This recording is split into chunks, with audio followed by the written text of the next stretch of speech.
Hello there, people of the internet. My name is Wanjigi, and this is Political Headache. Today, I am in the great royal county of Kisumu. We have Joachim Simiu, the new sparkling. What is that? What is it supposed to be? Sparkling new. The sparkling new. The new sparkling. What do you think? Is it a new? Are you a sparkling new or new sparkling? I'll go with the new sparkling. Yeah. Yes. Yeah. We are in Kisumu. Just on the other side of the road is the yacht club that is overlooking Namlolwe. We don't call it Lake Victoria here. We call it Namlolwe because that is the original and indigenous name of the place. Nam is the lake, and then Lolwe is the name of this entire lake. Swathe of land. What is Swathe or swath? Swath of land, yes. Today we are talking about violence in political parties, and to help me with this discussion is somebody who has been in ODM, where fracas always live. That is Odhiambo Otieno, and I also have Joachim Simiu, who is now a Secretary General of a party in this country, a party that wants to take uongozi. And it is very interesting because I want to ask you, do you really think that Safina party is able to take over the country? And if yes, how? Who is going to vote for you? Yeah, Safina is ready and able to take the leadership of the country. And the question you're asking is the how. The how is that we are going to talk about, we are going to refrain from being a party of personalities and personal attacks against our competitors. We are going to be a party that strictly goes to the agenda and talks about the problems that the Kenyan people are having and provide a solution to how we can deal with it. That's how we are going to resonate with the minds of the voters. We will have to engage with them. They will let us know what are the problems that they want to be solved urgently. And as a party with the able leadership that we have, we are quite confident that we are going to provide the kind of leadership that will make the country enjoy the best of both worlds. Yeah. The other question that a lot of people are asking is about, yesterday you were having a very tough time defending your party leader, Jimmy Wanjigi. And people are saying that he's just the same person that has been he's the problem of our country. He's part of the problem of our country. Whenever you talk about Kibaki, you will see Jimmy Wanjigi around that. I don't know whether it was in Anglo-leasing scandals and other scandals that have, beleaguered this country. So is there really anything new that Safina party is? Because these are the questions that people are asking. You could see the stones that they were throwing at you yesterday at the town hall. Yes. They were heavy stones and you had to attack many of them. But most of the questions that came, sometimes you don't have to answer the question. You look at the intention of the question. Okay. When you look at the intention of most of the questions that were thrown against me yesterday, they were questions intended to engage in a smear campaign against my party leader. Okay. And the people asking questions are people in support of the current government. And if there are any atrocities committed by my party leader, the government is in place today. They can investigate, arrest, and charge him in court. Yeah, but we know that is political speak. The idea of charging people in court, yes, it's political speak because probably you know that there are people who know how to steal in this country. And however much you follow them, you can never recover even a shilling. So I think that the idea, the statement that people should be taken to court and be tried, and we also know, and it is public knowledge that the judiciary of this country the other reason is exceptionally corrupt. The other reason is the current regime knows how bad they are. Okay. And their way of fighting their opponents is to make you look just like them. Okay. Yes, that you want to be president, but you are just like us. Okay. So let us continue doing what we do, because even if you are coming to do what we are doing. Okay. That's what they are trying to paint, that picture that even those people out there who want to come in, they are just thieves like us. Yeah, okay. But on the contrary, my party leader has been involved in so many government projects. Some are in the public domain. When we talk about the original idea about the SGR, SGR was secondary. The original idea was that the government was to do an 8-lane road from Mombasa to Busia. The idea was later changed when President Ruto and Uhuru came in. They opted for an SGR. And even the initial costing of the SGR as compared to what the SGR actually used, these are two different figures. Exponential stretching of the allocation of the money. We are talking about issues. Okay. Before you even ask a lot of questions, Yes. let us interrogate what is our agenda as a party. Okay. I want to come back to that because it is fair for you guys, because probably when Wanjigi became Patni, you remember Patni became Paul? Yeah. So we could have a Wanjigi that has become Paul, which is also okay. But I'm not saying that. For me, I don't know about Wanjigi that much because Yes. I've only heard about Wanjigi. Yes. That Wanjigi has been involved with governments and governments. But I really can't point and say that Wanjigi stole our money from this pot. Yes. I can't say. So to be fair to him, I cannot say that. But there is a lot of noise about that. Yeah. I want to go to the Amba and then come back to you because now, and I also think that a party is not just the party leader. Yes. There are so many people inside a party. And it is unfair to judge a party based on the leader. Based on one person. Sindio? Yes. So I want to come back to the Ambo and just ask him about what he thinks about the parties that are coming up. We have DNA that is being led by, remember the gentleman, Mr. Bright Kinoti? yeah, Bright Kinoti. Temi is an SG Uko. No, he's not. He's a deputy party leader, I think. And then we also have Safina that unveiled the other day, very pompous, at the Jockey Club. I love the event, by the way. I was there, you know, not as a member, but as a I came to support a friend of mine, Yes. who is Joachim Sibiu. Yes, and it was a lovely event. By extension, you already are a member. Okay, and then we have PLP, correct? That was unveiled yesterday. Yeah. And many others. Odhiambo, what do you think about these small parties? What do they actually want? Because when people, Joachim has just, done a snide at the lady, the iron lady, and say that how can she be president? Atapitia wapi? That Martha Karua. So, what do you think about these small parties? These fringe parties. The fringe parties, and also talk about a little bit about Safina party. What do you know about it? What do you know about Wanjigi? What are they up to? First of all, it's the democratic right of everybody in Kenya to belong to a political party. It's actually a right. And everybody's allowed to exercise that right whichever way they want.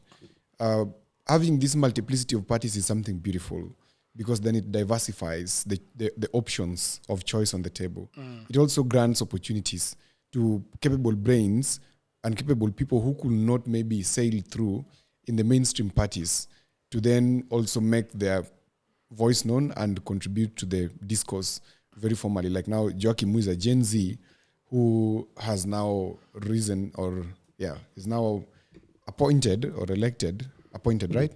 No, he disagrees. He says he's been elected. How can you be appointed at the NDC? What is the job of the NDC?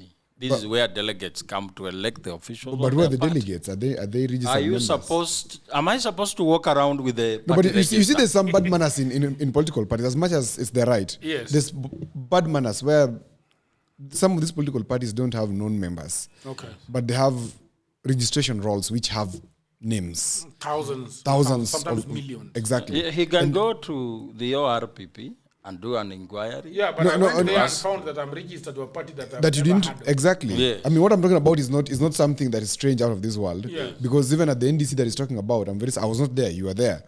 I understand even thieves were there. So I mean, everybody's always there. Some of them are paid to be there. And of course, I know Joachim's party leader, as a very prudent man, his people are not paid. Yeah, his people came there because they truly love him. And So yeah, that's at least for is that sarcastic? The guy is being sarcastic. But, no, why don't you believe me? You cannot be given your flowers. Just take the flowers, bro. That's power. so I know his party leader is a very good man. He's a very rich man. He's a man who stood up for the good of Kenya. He's a man who wants the best, even if he gave some people fare to come and go. Yeah, that's okay. It happens. By the way, do you think it is entirely wrong to provide people with facilitation? That's actually what I am saying. That it is actually right to provide people with facilitation when they come and go, so long as this NDC thing should be organized in a proper way, that these are true members of the party and not just invited guests who then become a rubber stamp. And I believe Joachim knows what I'm talking about deep down in his heart. As much as the SG of the party, he may want to take a position that reflects the position of the party. And I'm happy that he's a young man who loves the truth and he will help. And I wish him the best.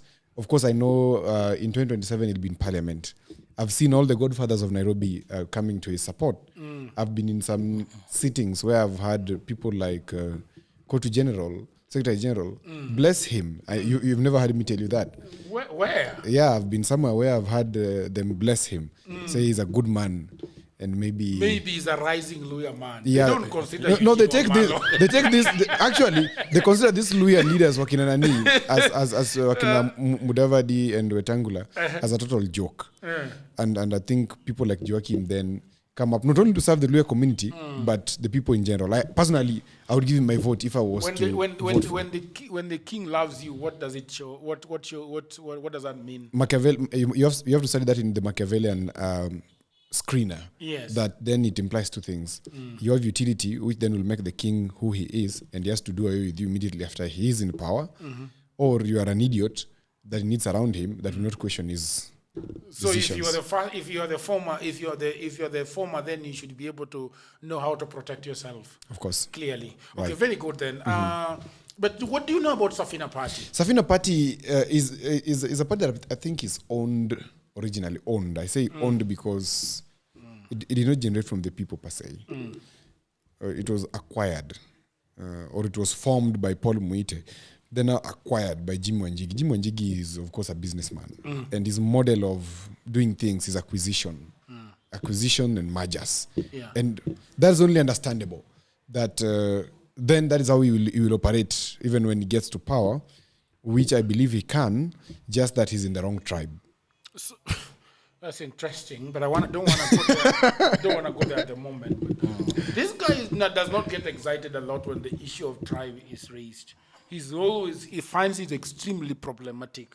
Why? I don't know whether he's naive. Yeah, why? Or he just thinks that, some of the people like Joachim sometimes sound like the American black. The reason as why he has been appointed SG is because he's a lawyer.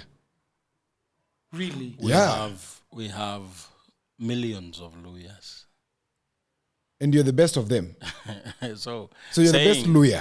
Saying that and we have coming with a more significant brilliant, vote. We have more brilliant lawyers out there. No, you're the most brilliant lawyer I've ever who met. could apart do a from my better wife. job than me, but I've been given this job by the delegates of Safina. Yes, go ahead. When you say the issue about tribe, I get seriously sick when I hear such things, because we are looking at what are the issues that are affecting our people. Is tribalism part of the issue? That when I look at Jagero and I start judging you basically because of your tribe, it becomes a problem. Because I should look at what are your credentials? What can you do? If we entrust you with this position that you are looking for, do you have the capacity to deliver? And that should all the focal point for everyone. So when we try to trivialize things and reduce an agenda to a tribe, it loses the meaning. In this case, we are talking about Safina and the party leader, who is Jimmy. Is a man I've sat down with. he equally does not like the idea of tribalism. And the agenda he's put forward, the first agenda, which talks about public debt and domestic borrowing, free healthcare. I'm going to ask you about that in a few. So when you look at that agenda, it has no anecdotes of tribalism. It's about providing a country that can ensure that every person, regardless of where you come from, that you stand a chance to thrive. Yes. You see, Jagero, that is perhaps where they get lost. And as a political strategist, that's where I come in to bring them back on course. That Kenya's politics is inherently at the clan level, and then it accents further to tribes. It does not mean that tribalism is a bad thing, no? Tribalism is not a bad thing. In fact, belonging to tribes is good. You need to belong to something because you come from somewhere. And the political arithmetic, even if we were not on tribe, it will be on ideology, right? If we go the American way, for example, which today you can see that the underlying tones or the undertones in the American thing is not about the ideologies anymore. It's about the skin color, and it's been there for a long time. So we can't bury our heads in the sand and say that, talking about tribes is bad, it's trivialized. It's not trivializing, Joachim. It is being politically aware that, yes, Jimmy Wanjigi is a Kikuyu. He has, that is the biggest tribe, of course, in Kenya. He has a deputy party leader who is a Luo in the name of Willis Otieno. Yes. And Luos are significant. Then he's bringing in a Luya, who is Joachim as a Secretary General. There's nothing wrong with it. Yeah. I mean, it's all fine that we are in that arrangement. Diversity. Diversity, that's what I'm talking about. So it's okay. And perhaps, even in the calculation of him being president, which of course will happen in a different setting and not in an elective process, and I tease on that, the accent of Jimmy Wanjigi to the presidency cannot be via the ballot. It will be via another means, which he knows very well is not through the ballot. Okay? Which means? And that means is as clear as, if you try to imagine it, it will be considered treasonous. I don't even want to imagine it. Okay? But you know what I'm talking about. It doesn't seem to know. It doesn't seem to know. I also don't know. but anyway, the question, you guys. The question I wanted to ask you is that you say that Jimmy Wanjigi cannot become president via the ballot because of his tribe. In the same sentence, you also say that he comes from the biggest tribe in Kenya. Yes. So then, what are you saying? What I'm saying is that Jimmy Wanjigi, that if we go back, remember the discussion I had with you at that time on the 9 keys that then marks a presidential candidate, a successful presidential candidate. You have to tick at least 4 of them and turn at least one of the remaining 5 for you to get them. And one of them is, of course, a personal story, which Jimmy Wanjigi lacks. He doesn't have a personal story. In any case, he was born with a silver spoon in his mouth, which is not something we are jealous about. It is something we are envious about. I mean, it's good. We also desire that we could have been. And he inspires some of us to maybe be like him in the future and also provide very good for our children so that our children get the chance that he did. And he's a representation of what Kenya can become. The Kenyan dream, that's what I would call it. Yes. A beautiful story of people just doing well and actually continue to do well. So in terms of personal story, he lacks it because a personal story is normally coming from a point of pain and then going to a point of success. Maybe he has it, but he hasn't told us. Okay. But what we know that we've been fed by the media is that this is a tycoon. Number 2 is the narrative. Jimmy Wanjigi lacks a narrative. This fellow is very good with narratives, and perhaps this is where you'll help Jimmy Wanjigi best. Because on the question of debt, Jimmy Wanjigi has a very strong, credible point on the question of debt and ODS debts, and something that I personally follow him keenly on to try and understand. And now I wish someday you will give us a sit down so that he gives us the files from Central Bank and also from Treasury, the audit he did.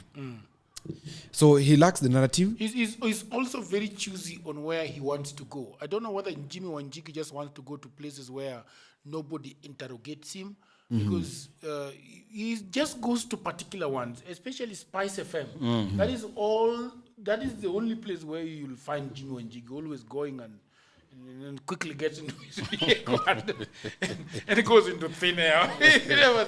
you never see him. So I've invited him to come to Political Ethic, and either one, this gentleman has refused to tell him that I want him on the podcast, or for some reason he doesn't want me to interrogate him and ask him the hard questions. If you fear Uhuru Jagiro to ask you the hard questions, Yes. how can you approach Kenyans who are 40 million plus? And I would love to watch that podcast because most of the time people welcome him with the preparation to pin him on the wall with questions. Okay. And he excels. I can tell you, Yes. you will be the one pinned on the wall. I agree. I agree. I have no problem being pinned on the Look, wall. so something that is interesting about Jimmy, he's extremely brilliant. Extremely. That is given. And he does his research well. He does not just speak. That's something I give to him. But he lacks the narrative. You know, He's so abstract. What Odhiambo is saying, Yeah. Odhiambo is used to noisy politics. It's someone who is poetic in how he speaks. That's what he is referring to as a narrative. Yes. Because as you come up with a narrative, what's the end goal? Because we have had millions of narratives, but Kenyans have always remained where they are. Yes. So we are trying a new way of approach to issues that, despite your narrative, Okay. what this that you are telling Kenyans, how practical is it? Okay. When you front an idea and people ask you about how, can you provide the how? In the previous elections, we were being told about bottom up, and we were asking, what really is it? How are we going to come from bottom up? How are we? The question how was very under-answered. But we are bringing an agenda that we can comfortably answer how we are going to do it. And to most Kenyans who are used to parties that are led by people who are shouty, parties where events you see chairs flying like what we saw yesterday in Kisumu, you know, that kind of arrangement is what Kenyans think now. That is now a typical political party. But when you look at Safina, we come on level ground. We can disagree without shouting at each other. We can, because leadership is about lives and livelihoods. That even as we shout, how are we affecting the lives of the Kenyan people? And how does it affect their livelihoods? The question that I think Odhiambo, when Odhiambo talks about a narrative, I don't know whether I am correct or wrong, but I always feel like each and every presidential candidate that comes out to fight for Kenyans, then Kenyans can share their story. Yeah. It is a shareable story. And again, the issue of... I wonder whether Wanjigi's story is shareable, because who is he? We cannot profile him as somebody who has grown up like any other Kenyan. Well, that was the first point of a personal story, which I said it's either he hasn't brought it out enough because he lacks proper communicators, or he doesn't have it. Look, this is a person who has not been in public. He's not suffered. Suffering is a badge of honor in Kenya. Has he suffered? I don't know which suffering like is he talking kuteseka ile ya hustling, unaishi kwa slum, like my story, like your So, story. let me ask. Coming from Let me ask. Bungoma or going to hustle in Let me Nairobi. ask. Yeah. Everyone has that's the their Kenyan. own way of growth. Yes. If suffering is a parameter and a qualification, Yes. then Uhuru Kenyatta would be a president. Of course, we know Because, how Uhuru Kenyatta became president. Because your definition of suffering, he Yes. didn't suffer like that. My party leader is lucky to be born in a privileged family. The kind of suffering you have in your head The is one, not the kind. the real one.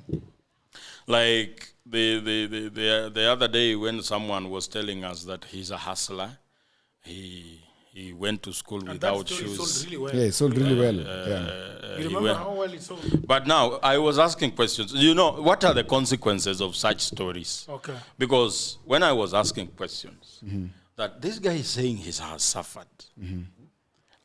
In my own calculation, the person who was telling us he has suffered went to school, went to university around at the age of 21, the UON. And in second year at the UON, he was already a friend to a president. And he was running errands for the president at that time, in second year of the university. A person who is running errands for the president cannot be a suffering person. If he ever suffered the effects of poverty, it ended at high school, which in his adult life, he never suffered. Yeah, of That's course. why That's true. he has never tarmacked for a job. He's never worked. He's never worked Yes, anywhere. He's never worked anywhere. That's true. And my party leader cannot be a liar who can. We are not incapable of manufacturing a suffering story. We can manufacture very brilliant suffering story and even bring pictures of him when he's young and suffering somewhere. That he's not just come from what you describe as a silver spoon. But why don't you just accept that this is who I am? I was born. And that's why I say, Jockey, maybe you're getting it wrong. Yes. I didn't criticize Jimmy Wanjigi for lacking a suffering story. Yes. I only said one of the things that people identify with, of course, Uhuru Kenyatta was not elected because of a suffering story. Yes. You know, it was a referendum against ICC. His election it was not about sympathy. It was sympathy. There's nothing tangible, and that's why it's told. It's told. In fact, for him, it was a reward. And But now, he was rewarding bad behavior. When I was asking about yeah. So this suffering thing that I'm talking about is about Kenyans tend to relate more with a personal story that is relatable. If a huge percentage of the country is on that end, then there's something that, because I know Jim Wanjigi must be having a story that is not brutal. Everybody has a painful story. It must not necessarily be that of economic suffering. It could also be issues of maybe just coping with this world and not being accepted in the other world of people who are quote unquote suffering. And actually, that's also suffering. yeah, that's also suffering, and that's what I'm saying. That maybe the communicators are not doing a good job. These people are thinking this guy has never been yes. poor. He's never tarmacked for a job. So he's also suffering those consequences that people want him to have a story that of poverty at some point and just fitting in. You see? Something that he excels at, as I've said, is the question of economy. He's done so well in it. He excels purely, and I love it about him. But something else that I don't know if it sits well with him in terms of the presidential keys is fitting into the elite square. Because the president is normally a front man of the, the capitalists. Couple of elitists. The cabal. Yeah. Because Jimmy Wanjigi is a businessman, outright businessman, who is a ranking billionaire in Kenya. In fact, I could say is one of the few dollar billionaires we have in Kenya. It will be interesting to see how his fellows, because Jimmy Wanjigi, I think up to 2013 or 2016, 17, nobody had a picture of him. Not even a photo. Not any media house had any photo of Jimmy Wanjigi until the day that his house was attacked. That was 2020? Was it 2017? 2014, I think. Thereabout. Until when Uhuru struck his house. That's when people started to know, oh, so this is Jimmy Wanjigi.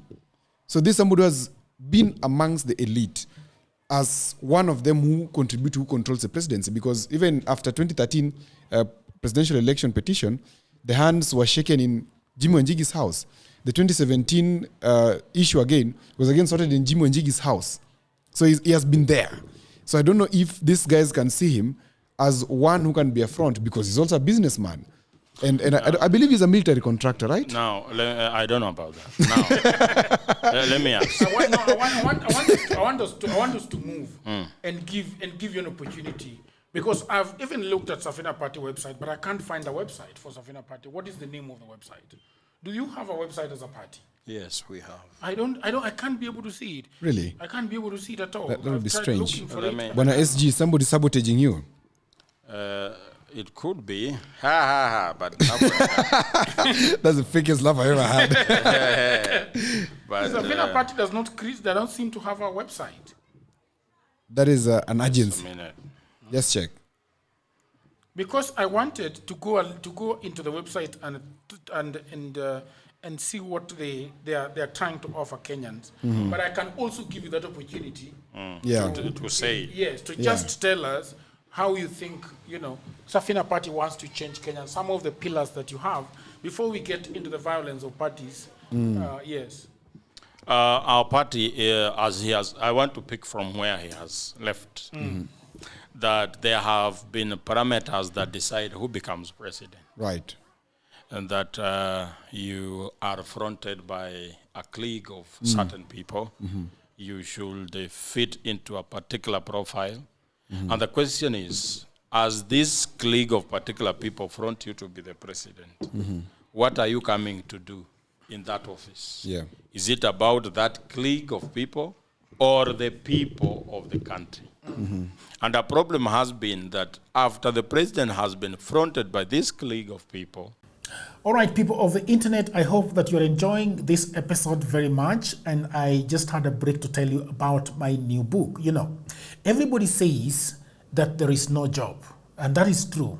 Also, that was me 10 years ago. The problem is that everybody is trying to get a job in their town, in their city, in their marketplace. They ask friends for jobs, mothers call uncles, uncles call brothers, but there are no jobs. Let me tell you what no one is telling you. Jobs migrated online. What I actually mean is there are many, many jobs around the world, and there is no one to do them except you. I work for Americans myself. I work for Europeans. I work for the Chinese. I work for the Australians. I work for the Canadians. And so, because I have done so much for myself, I said to myself, you know what? I should compile what I've been doing for the last 15 years. So in 2024, I wrote a digital book called Goldmine 18 Hustles for Africans. And then in 2025, AI came. People say AI is taking away our jobs. And for me, I'm going to say false. There are actually AI jobs. Jobs are not being taken by AI, but there are new jobs online that are there because of AI. Now, mimi ni nani? I created more jobs. And for now, in my new book, we have 25 online and offline jobs that you can leverage on if you do not have a job. So in this powerful volume 2, I share 25 new actionable online hustles specifically researched and tailored for Africans. My new book provides clear step-by-step guidance drawing from my extensive experience and research, including the mistakes I've made and lessons I've learned over the 15 years that I have worked online. So what can you do online? You can become an executive assistant for busy folks in Europe, America, Canada, and get paid for tasks like watching videos and taking online surveys. Okay? You can build a lot of things, build a business as a virtual assistant, start an e-commerce shop without capital, be an affiliate marketer, or you can also become actually an English tutor and tens of AI jobs. If you have a job, that is fine. But I also know that you can buy this book for that brother, for that sister, for that mother, for that cousin, for that husband who is watching Netflix all day at home. Buy it for your friend who is always asking for cash. You know that friend. Now, all the information is on the description below. You can also inbox me, you can WhatsApp me, or go to my website, which is odworjigero.co.ke. And now, back to programming.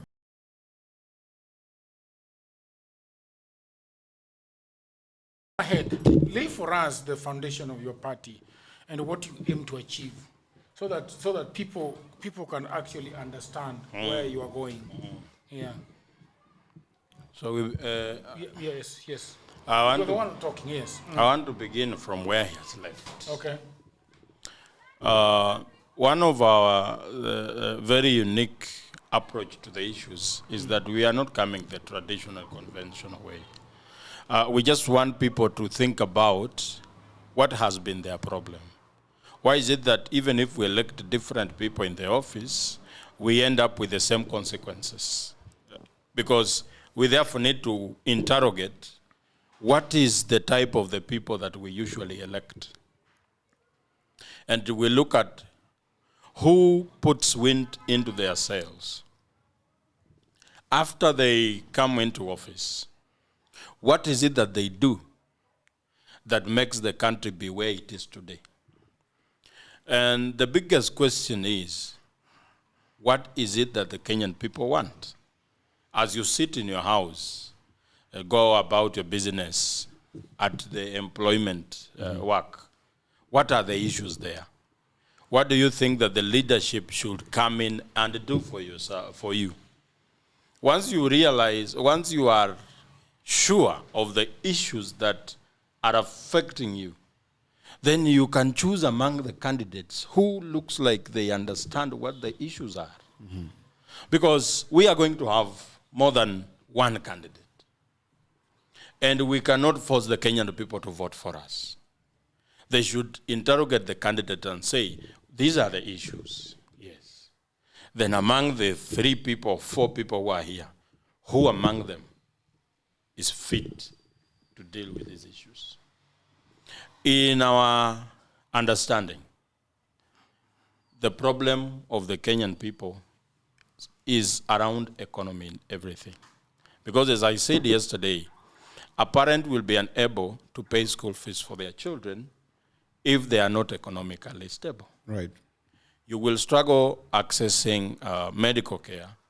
You don't have money in your pocket. You will struggle even getting 3 meals a day if you don't have money in your pocket. And therefore, we should ask our questions that, why is it that we do not have money? What are these things that the private sector cannot do for itself that a government has to enhance? A government has to create an environment where there is liquidity and flow of cash into the pockets of the people.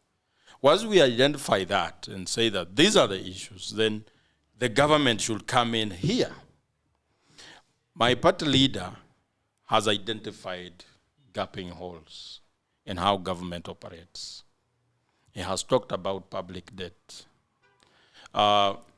In most cases, when we mention public debt, people might think it's a very humongous thing that doesn't concern them. But we have explained how it affects each and everyone in your own level. How does it do so? In this year, financial year, we have a budget of 4.3 trillion. Debt alone will take 5. Which means, let me bring it 5 down. or 50%? 50%. 50%, okay. You are earning 20,000 a month, but unalipa deni 10,000 each and every month, which means you need to live on 10,000. In 10,000, that's where you will pay rent, take your children to school, and even buy clothes for yourself. You realize that this 10,000 is not enough.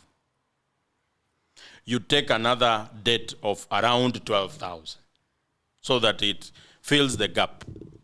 So when you receive a salary of 20,000 next month, you now remain with 8,000.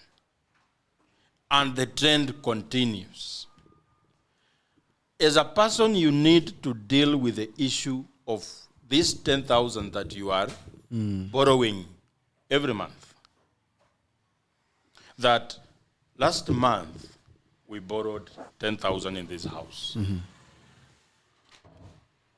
Let me say, in your house, you have a policy that in this house, we only borrow money if we have no unga. Mm-hmm.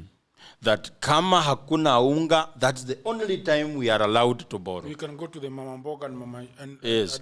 Hizo vitu zingine, tutangangana, but we only borrow, why? If there is no unga. So when you go back home and your wife tells you, tuko na deni ya 8,000 kwa duka, unafaa uone unga ya 8,000 kwa nyumba. Sio uone blue band. Sio uone ati tulinunulia mtoto nguo. No. In this house, the policy ya kuboro ni kwamba unga kama hakuna. So kama tuko na deni ya 8,000, tunafaa tuone deni unga ya 8,000 kwa nyumba. In our constitution, chapter 12 on public finance, a government should only borrow for development, not for the current expenditure. Today they are telling us we have a debt of 12 trillion, which means we should therefore be able to trace development worth 12 trillion in our economy. Do you think it is there? It is not. How much of that do you know? You and Wanjigi, do you know how much of 12 trillion has been used on development, knowing that you are a party that crunches the numbers? From 2013 up to now, the biggest development project that has happened in this country is the SGR, which took 500 billion. The other ones are projects that do not, hazijaisha. A project starts, the other one like Talanta, that's a new debt. They had to borrow again to build it. You see? So if we have this humongous amount of debt. So as Safina Party, you guys are saying that we want to borrow only for the very necessary in terms of running the government. Yes, if... Apart from that, what are you, because you told me you have got 5. Yes. Right? Yeah. That you only borrow, and you say as a government, we borrow 200 billion. On this 200 billion, we have built Mauri Road. Done. That is what we are saying. And we are also saying the debt that cannot be accounted for, we are not paying. The odious debt. Yes, we are not paying. Because in our constitution, again, the money should be borrowed, approved by parliament, and it should come in through the consolidated fund. So any amount of money borrowed by government on the behalf of the Kenyan people that did not tick those 2 boxes is odious, and we are not going to pay. Agenda number 2 has been again on borrowing domestically. That if a bank is lending to a government at an interest rate of 20, for example, it will not be willing to lend to you as Jagero. If it has, it will lend to you at 25%. Because it's almost 100% sure that government will pay. When they do risk assessment on you, it's higher than government. So any lending institution will prefer to lend to government. And when government gobbles up money from all these lending institutions, it takes away credit from the private sector. That you as an owner of business, you cannot therefore get a loan to boost your business. Okay. It affects the cash flow in the country. Issue number 3 is free health care. Totally free. That you only show up at the hospital with your ID and you get treatment. Even the most complex of the surgeries. And in the calculation that per year, health only needs 200 billion, which can be found. You have seen how government is spending money. It's not that there is no money, it's misappropriation of the money. Issue number 3, free primary and secondary education, which should be a civic duty by government to its people and not a privilege to the few. Yesterday you had people, schools are telling parents to buy lockers and pay admission money so that children, a child has not transferred schools. He has only moved from one class to another. But they are asked to pay money for admission. Those are the things we are going to do away with. Mostly, Kenyan people spend money on 2 things, health and education. Once you take away these expenses from them, they are going to have a lot of disposable income in their pockets. Some will open businesses and some activities will crop up. The 5th agenda is the reduction of VAT from 16% to 5% sales tax. When we say 5% sales, it means that a consultancy firm is not going to pay VAT. VAT is going to people who sell a phone, a visible product. But people who are offering services are not going to pay VAT. Okay. The problem that we are going to have once we actualize these 5 agendas is to control the overheating in the economy. What is overheating? Overheating is when you have a lot of money, he has a lot of money, everyone has money. So it creates social problems of now you need to regulate that you should also not have a lot of money in your pocket. The government... Is that the inflation and the wash issue that you were raising the other day? That's right. When every person has a lot of money, now the government will have the job of now regulating. That we make sure you have money, but not, Not useless money. yes. It should be money that the is principle out- of money is Yeah. that it should be scarce to some Yeah. extent. Haufai kuamuka tu asubuhi before saa 4 uko na milioni 3. 600,000, yeah. Ukikakaa kidogo tena milioni 4. And the next person has it, the next person has the same. The price of things will shoot, and it may be unaffordable for others, but also the currency will just dip. Yes. Currency will do. But look at the effect of reduction of VAT on the price of fuel. Okay. Now, thank you very much. You see, we wanted to give you an opportunity to explain to us what Safina Party stands for, Yes. because so that from the noise we can filter something that you guys are doing, and I think it's a beautiful thing. You don't think that there is any party in Kenya that has got that They have not come forward. they have not come forward. to say this agenda. We have ODM, which is currently having a lot of infighting. Yes. And there have been nominations across the country. Yes. Where I sent you a picture of somebody's Vehicle. vehicle,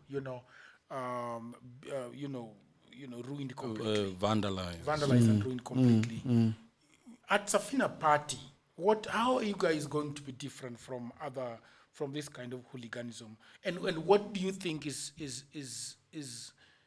making Kenyans get into this idea of vandalizing people's stuff? The other day, Ovidio was telling me that in Homa Bay, sometimes they even touch your entire business. So, as Safina Party, what do you think about the violence, especially that we are seeing in ODM and other parties? Violence emanates from young people who are idle. You can misuse them the way you want. You can put together a group of 100 young men who are idle. They have no money. They have no job. You give them 2,000 shillings. They will do whatever you want. But if we create a country where young people are absorbed in the money economy, they are actually busy working on something, those cases will come down. And again, as Odhiambo said, a party is a collection of people. And you look at, if this party is violent, who are the people in that party? When you interrogate the people in that party, you will understand why there is violence in that party. When you look at Safina Party, where we are, beginning from the party leader, he's a cool guy, not violent. Look at the deputy party leader. He's a cool guy. Though he sounds violent, Willis is not really cool. Yes? Willis is not really cool. Willis is cool. Willis is not cool. Who has he been? You know, when you raise a voice, Willis is very combative.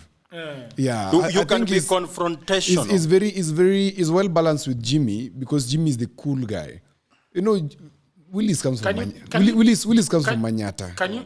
Yeah, but why do you bring the name of a whole community into this? No, Manyata is not a community. Manyata is a place. Manyata is a community. It's not a community. It's a place. It's a community of people. No, it's a place. So when you say that people coming from Manyata is violent, well, you see what I mean? well, it's undeniable. Yes. It's undeniable that they're largely confrontational. No.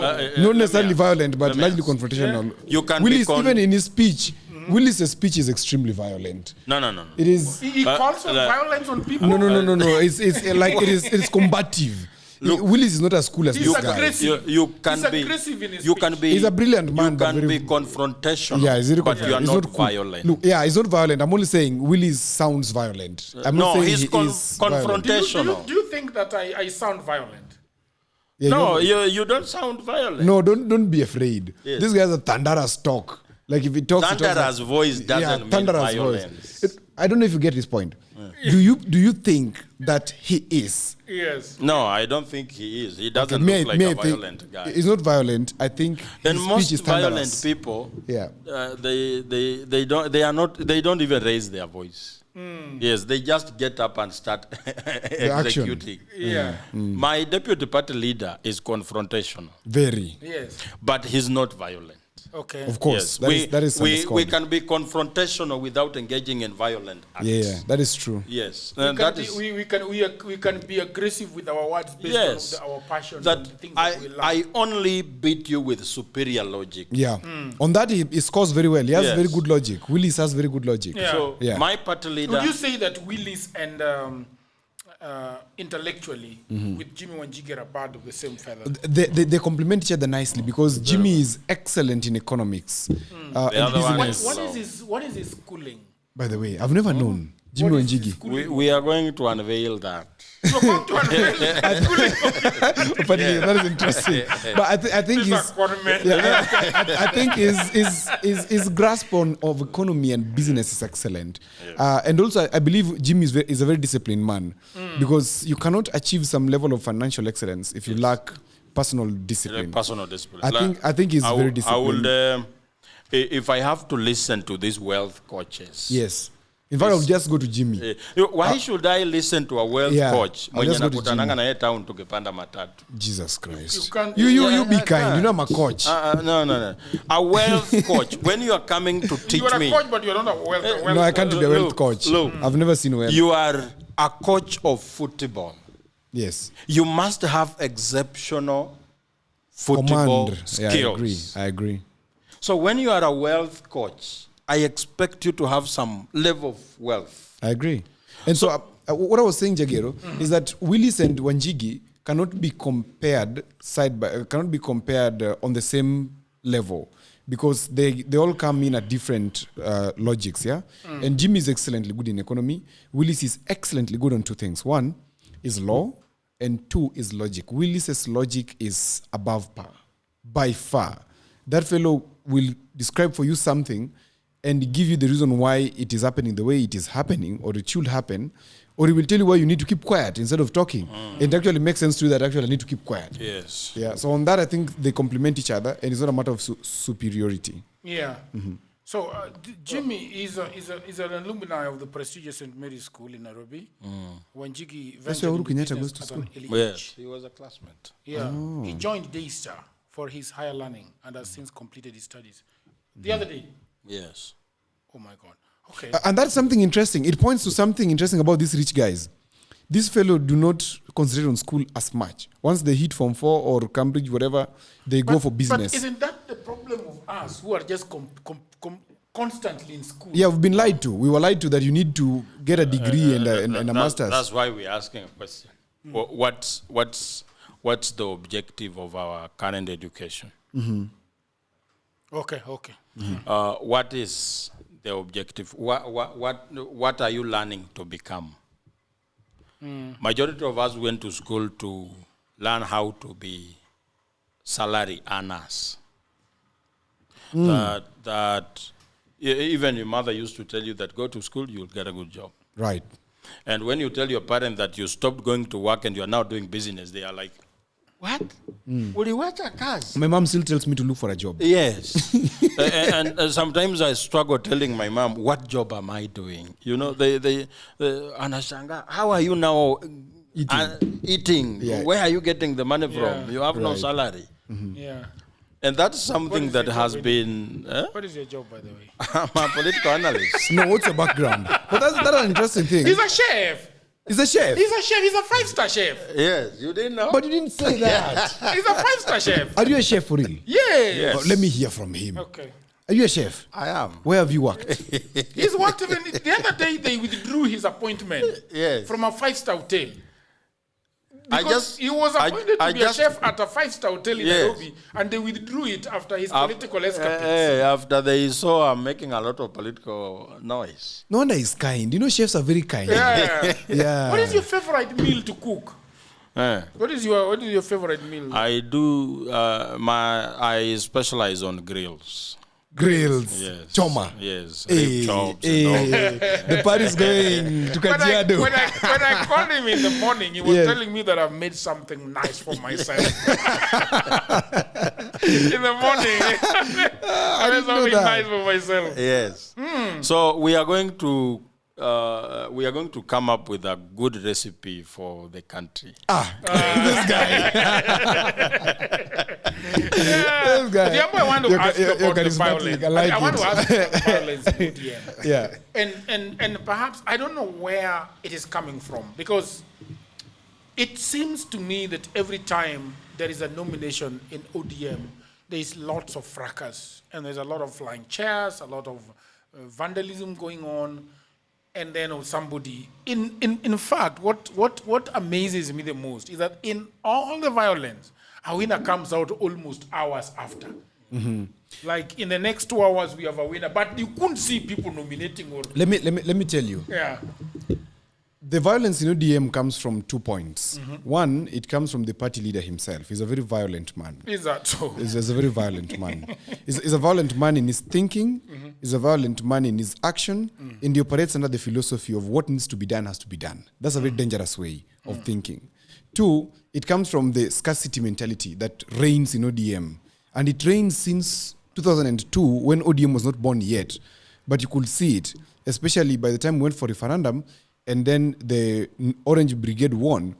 Instead of leaving the ministers who are coming from his side to remain in government, they were compelled out of government. In fact, they were told that by evening, there's going to be a presser. If you don't appear there, it's going to be a question for you.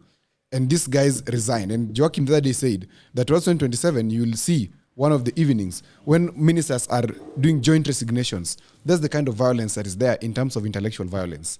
In fact, at the decision-making table of ODM, the people who sit not at the top of the table here, at the head of the table, they don't have the power to think for themselves. It is these people who think, and these people is always one.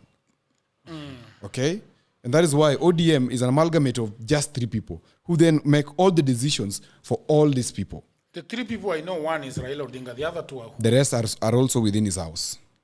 They are Okay? So it's the truth. members of the family, you mean?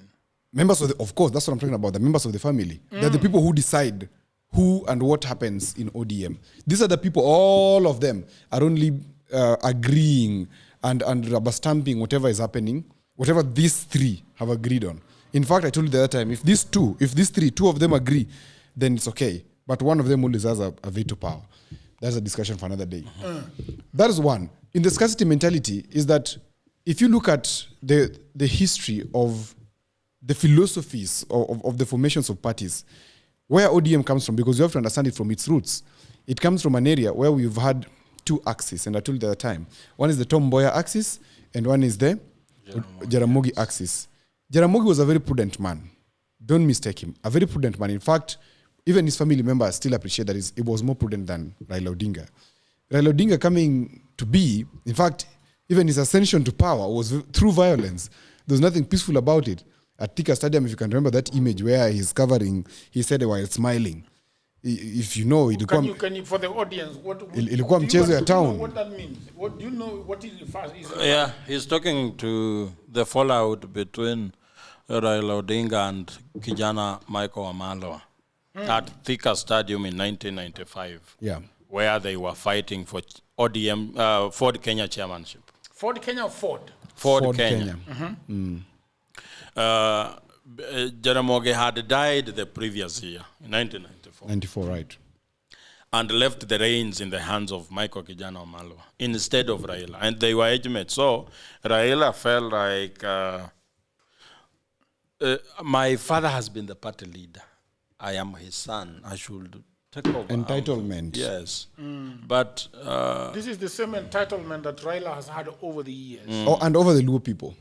You know, Jaramogi had looked at how he had played politics, and looked at his son Raila, and he saw that same way of approach to issues. That Raila had the same way of approach to issues. He remembers, because Jaramogi, when he resigned as vice president, that's where the rain started beating him. But Wamalwa Kijana was more proactive. He's not combative in even his approach to issues. Right. So Jaramogi felt that Ford Kenya will be safe in the hands of Wamalwa. Kijana Wamalwa.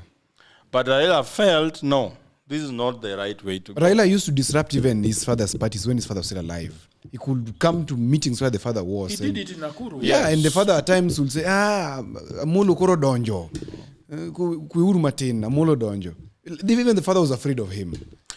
There was a rally in Nakuru, and every important person had arrived, and the program was going on, except Raila Odinga.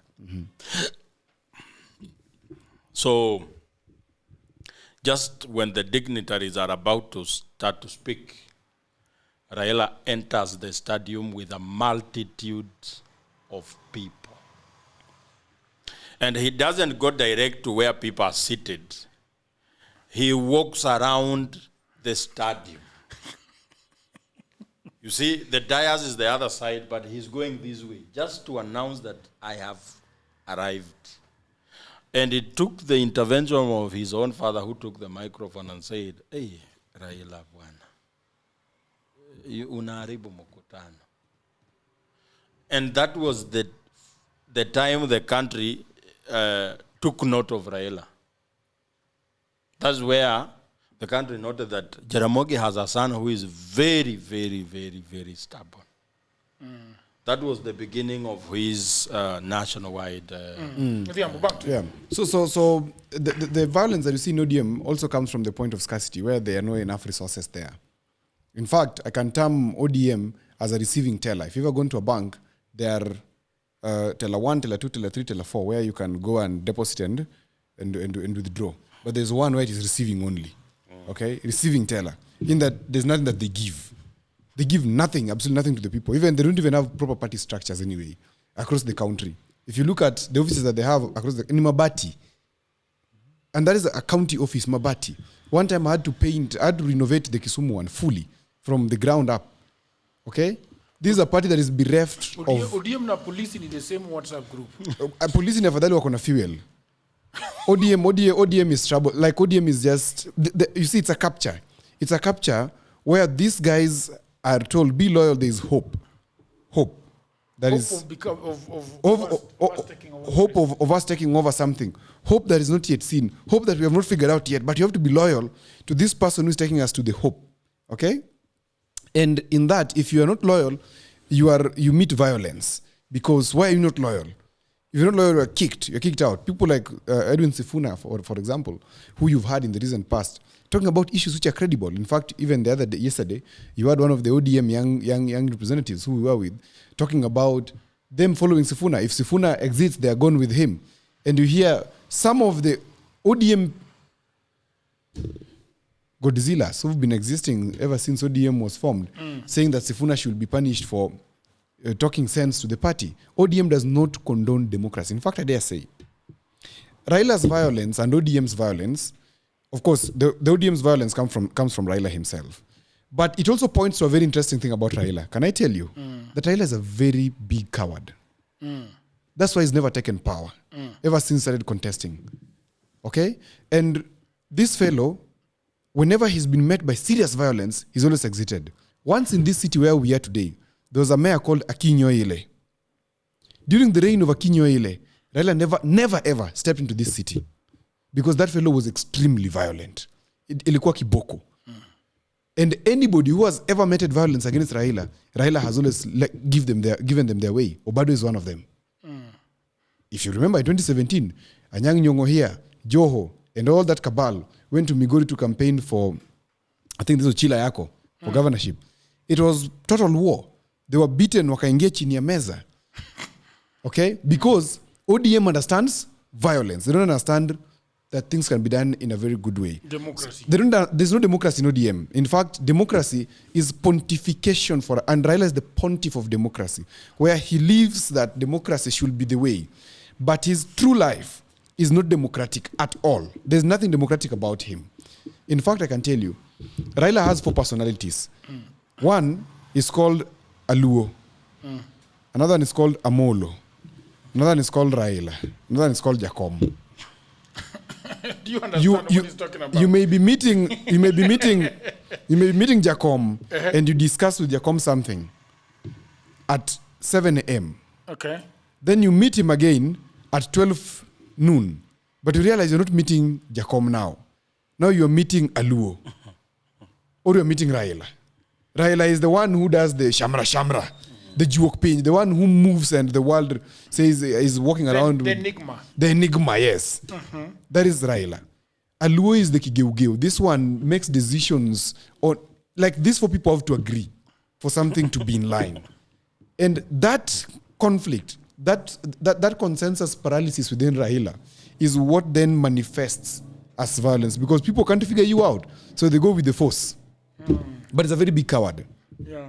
The Kisi guy could not figure him out when they went to Nyayo, when they went to Uhuru Park. Which Kisi guy is this one? Nyachai. After the meeting where the money was given. Nyachai never went to pick his coat.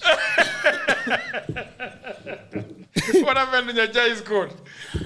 He was expecting to be announced as a flag bearer to Uhuru Park. Actually, they agreed, right? But they had agreed behind the scenes. And the money exchanged hands. Yeah. Here. But, and you look at how Raila spoke, how he coined that statement of Kibaki Tosha. He didn't say Kibaki anatosha. No. He said, si Kibaki anatosha. Yeah, actually, that's what he said. Si hata huyu Kibaki. He said, si hata huyu Kibaki anatosha. Yes. The crowd went into a frenzy. We need to finish this podcast, my brothers and sisters. What time is it? It is 1:05. 1:05. Yeah, that's enough. We wish you well in your new party. We hope that I want to go and stand there in Nyakach. Are you able to give me a free ticket? Yeah, we don't have 100 or 200,000 to go and pay for it. Our party is not a party of scarcity. Of scarcity, and a party where people have to scramble for tickets. So amicable. You don't have to have gone to school to be an MP, right? No. So you only need a Form 4. Jagger is a bright man. I want to show you this thing. What are you? But if you see, but if they say that we want the person to have had to have a degree or a PhD or a master's, that's disqualified. That is discriminatory. Is it? Yeah, but in Parliament you don't need a degree. You just need a Form 4 certificate. Yes. But look at the activities that happen in Parliament. Yeah. Going through understanding the Constitution. And understanding all these documents that need to be approved, and you have to be in position to understand what is the effect on the people. So even if you didn't go to school, you need a good brain. You need a good brain. Very true. Thank you very much. Amazing. People of the internet, thank you very much, Joachim. We wish you well in your new party as the Secretary General of and congratulations. Party. Yeah, ask them to make a website and start talking to us. First of all, we need Wanjigi to come out. He's already out here. No, he's not. I don't think he's out. Has he even come to Kisumu since he was born? Yes. Has he? Yes. Where was he sleeping? Mimi nikuulize 2022. So Wanjigi was here when he wanted to run on ODM. Oh, he was here? Yes. Okay. But tell him to get to the people. He's just lounging at Spice. It's lounging at Spice. Lounging. Hey, bro. But let me ask. Where else will you find him? Where else? See, it's the people who watch Spice. Anyway, that's beside the point. Thank you very much, people of the internet. That was Odhiambo Otieno. Odhiambo Otieno, what do you do for a living? Of course, communication specialist, researcher, and agent provocateur. Thank you very much. And if you want to chef, you can talk to Joachim. Oh, nice. Until another episode, bye for now.